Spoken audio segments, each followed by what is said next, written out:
Hi, I'm Scott. Welcome to GoldwingDocs. You got questions, we got answers. Episode 20. How do we get to 20? Crazy. Coming up next.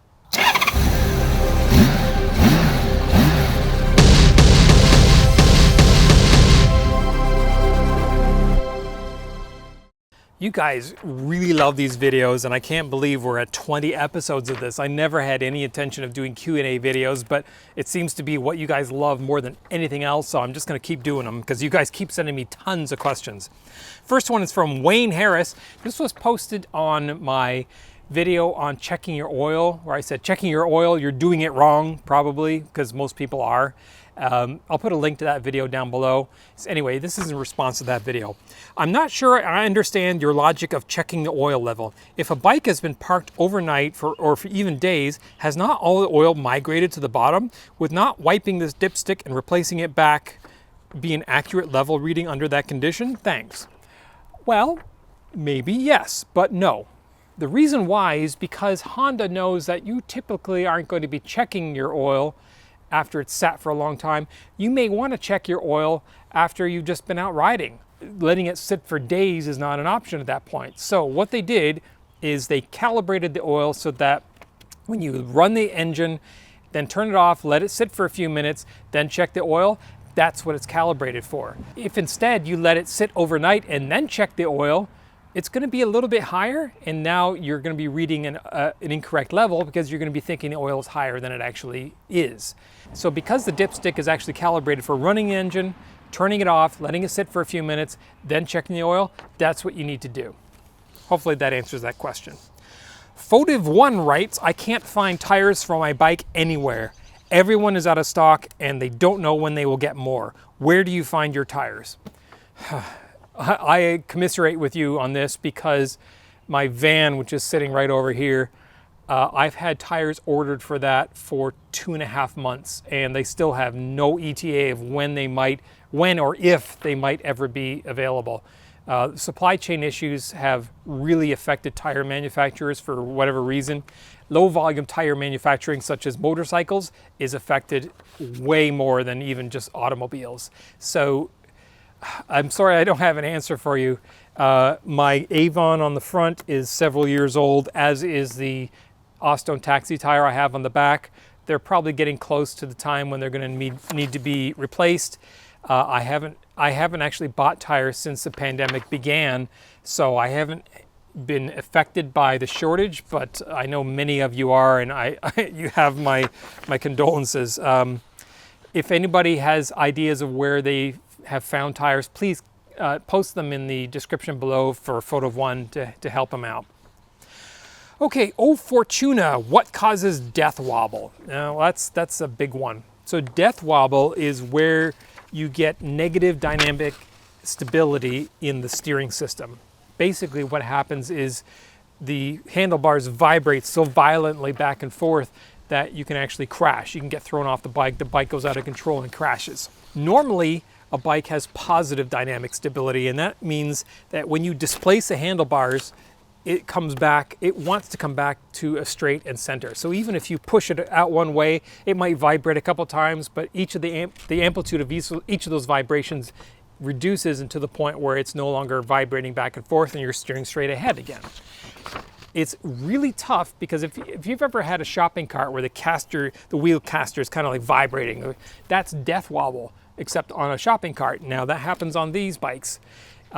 Typically you will see negative dynamic stability where the amplitude increases in very specific situations. So if you're riding along and you hit a bump and it displaces, when those situations are ripe for them to occur, the vibration will start increasing greater and greater and greater to the point where the bike will actually crash. This normally happens on our Goldwings when they're decelerating around through 35 miles per hour or so. Our bikes typically use our bodies as dampeners because what this is caused by is a harmonic frequency or a resonant harmonic frequency of the steering system. So if you hit a bike and that 35 mile per hour speed, which is the right speed for it to excite it at its harmonic resonant frequency, that's when you start getting that vibration that gets amplified. So your hands on the handlebars causes the handlebars to weigh more, which means the harmonic resonant frequency is lower than that. So because your hands are on the handlebars, you aren't going to get that. Now, if you are decelerating through 35 miles per hour and your hands are off the handlebars, good luck to you, because you're probably going to end up with a tank slapper death wobble that you're not going to recover from.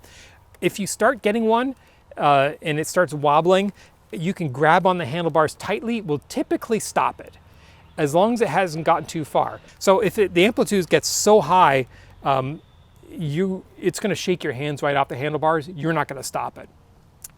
Typically, in that case, if you can accelerate out of it, that will often stop it. Braking generally makes it worse. So if you are getting a tank slapper or a death wobble like that, and you have your hands on the handlebars, grip tightly, open the throttle.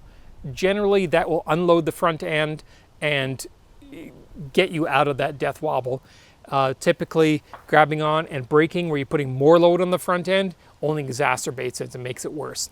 Other things that can cause it to become worse: loose suspension, loose steering bearings, loose forks, worn bushings in the shocks, loose pivot on the swing arm, loose wheel bearings. Basically anything that's loose, that's connected to something moving on the road, that gives a little bit of flex and play to how the motorcycle is moving in a lateral fashion, is going to make it easier for that wobble to start. So there is no one simple answer to it. There's a lot of different things that can cause it. The trick is knowing how to mitigate it and how to get out of it if it does occur. Privateer 69, I spilled brake fluid inside my saddlebag when bleeding the brakes, and now the saddlebag is cracking and falling apart. Is it from the brake fluid, or did I do something else? It's from the brake fluid. Brake fluid is incredibly harmful to ABS plastic, which is what our bikes are made of. It will actually break the bonds of the ABS molecules, and it can only take a few seconds. This is why whenever I'm changing the brake fluid in my master reservoir or my clutch reservoir, I will drape blankets and towels and things all around my plastic, because even a single drop of brake fluid falling on the plastic can cause it to become brittle, and with embrittlement, crack and fail. So you really, really, really do not want brake fluid anywhere near your ABS. And I know you can bleed your rear brakes by getting to the bleeder through that little hole in your saddlebag on the left side. But if you have any drops of brake fluid coming out of there, it's dripping onto your saddlebag. It's going to be bad news. For that reason, generally when I bleed my brakes, I take the saddlebag off. And generally when I'm bleeding them, it's because I'm changing the brakes anyway, so the saddlebag's already off. So I really don't like using that little hole in the saddlebag for bleeding, and that's the reason why. Is there anything you can do? No. Once you got it on there and it's cracking, the plastic's done. You could try cutting out a huge piece and maybe gluing in an ABS patch in its place. That basically get rid of the bad plastic. Apart from that, replacing the saddlebag. I'm sorry to hear your experience, but really try to keep brake fluid away from ABS if at all possible. Don't get it anywhere near. Okay, Sam Wing 1500. Just wondering if anyone ever sprays a drop or two of WD-40 in the ignition key slot, just as a maintenance thing. No, never, ever put WD-40 in your lock, in any lock of any kind, especially your ignition key. WD-40 is not a lubricant, and is especially not a lock lubricant. It's meant for water displacement. The WD is water displacement. It leaves behind an oily coating that prevents oxidation and rusting. That is the last thing you want to put in your locks. You don't want oily goo in there because it's sticky. Not only does it gum up the insides of those tiny little pins and springs, it attracts all the dirt and grit, and it just binds up your lock, and it just ruins locks. Don't do it. Use a actual lock cleaner, or what I use, which I will go find in the garage right now, graphite lubricant. So this is a dry lubricant, graphite, which is extremely slippery. I'll put a link to this in the description below. And it has a very volatile carrier, so you spray this in, the carrier evaporates quickly, and what gets left behind is just the dry graphite powder, and it's very, very slippery. It's an excellent lock lubricant. It won't bind up your lock. The carrier, when you squirt it in there, tends to clean out all the dirt that is gathered in the lock, and what remains behind is very slippery lubricant. It will keep your locks working really well for a long time. And if it stops working, just squirt some more in there in a couple of years. I do it to all my locks every so often, and it really does a good job. All right, that's all the questions for this video. I hope you liked what you saw. If you did, please click like, subscribe, click that little bell. It really helps us out when you do that.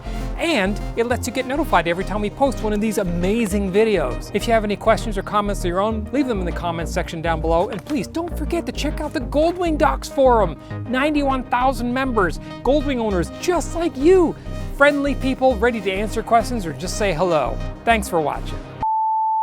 And I know you can change your brake fluid, and I know in the 1500, I know you can bleed your rear brakes is going to make it worse. It's going to make it more, if the amplitude gets so huge that, oh, there goes a guy on a Suzuki Bergman. Used to have one of those. No, huh? Ah. It's from the brake fluid.